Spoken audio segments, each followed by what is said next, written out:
You're underneath a completely restored nut and bolt 280SL Pagoda. All new sheet metal, which has been spot welded just like at the factory. The backside of the chrome is finished in the correct 158 color code. Rebuilt Bosch short style fuel pump. The rear end has been restored with a 327 rear end, lower gear ratio and highway speeds.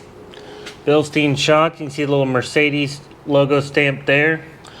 All of the suspension components have been powder coated, not painted, so they'll be more durable against rock chips and aging. All new metal, all zinc plating hardware. Everything under here is either new or rebuilt. You can see the new emergency brake. Even up in the tunnel, everything is new. All the plating, rebuilt manual transmission. Again, all of this is powder coated. Redid the factory paint markings. New Bosch horns. You can see the back side of the bumper good there. It's finished in a 158 color code. New exhaust.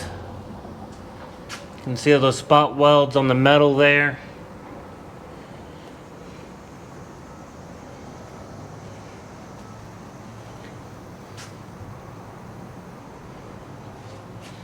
There you have it, completely restored nut and bolt 280SL Pagoda.